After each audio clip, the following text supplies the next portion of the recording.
Tension देगा ना action पैदा हो जाएगा।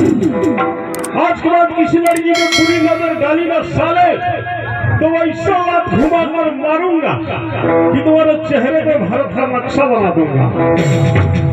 ये थे हमारे मिथुन दादा। आइए चलते चलते भोजपुरिया सुपरस्टार रवि किशन जी का आवाज फिल्म विदाई से।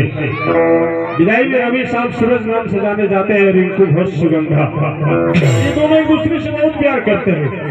एक दिन सुगंधा की शादी किसी और के साथ हो गई और जाने लगी तो हमारे सूरज साहब को पता चला, यानी रवि किशन जी को।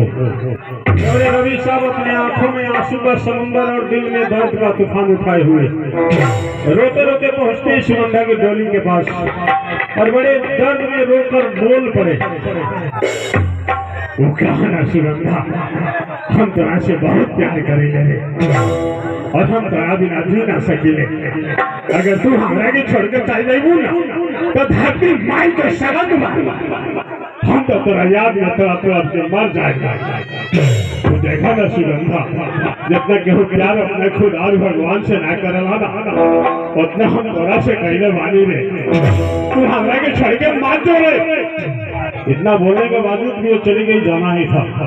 और ये चलते चलते डायलॉग के दौर में जयदेवन साहब का आज फिल्म जान से ये जानने वाले जयदेवन साहब का नाम से जाने जाते हैं ट्विंकल खन्ना काजल। ये दोनों एक दूसरे से बहुत प्यार करते हैं। एक दिन काजल की मंगनी किसी और के साथ हो गई और काजल रोते रोते करण से मिलते और बोलती है, आई लव यू करण, तुम मुझे भूल जाओ। जब कोई लड़की किसी लड़के से प्यार करे और बोले कि तुम मुझे भूल जाओ तो भूलना इतना आसान नहीं होता। अरे हमारे करण से भी जयदेवन साहब बोल पड़े, मैंने तो जा रखी थी तुम्हारी हथेली पर, लेकिन तुमने उसे मेहंदी से बदल दिया। तुमने ऐसा क्यों किया काजल, तुमने ऐसा क्यों किया? अगर धड़कन नहीं छीननी थी तो इस पत्थर को दिल क्यों दिया? तुमने मुझे धोखा दिया है काजल, तुमने मुझे धोखा दिया है। आइए लास्ट आवाज स्वर्गीय राजकुमार साहब का फिल्म तिरंगा से। तिरंगा में गेंडा स्वामी कहता है, वो जो भी है मेरे तलवार की धार और गोले की बुछार से कोई नहीं बचा सकता।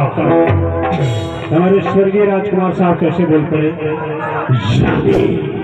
ना तलवार की धार से ना गोलियों के बुछार से बंदा डरता है तो सिर्फ परवरदिगार से। आइए सुनिए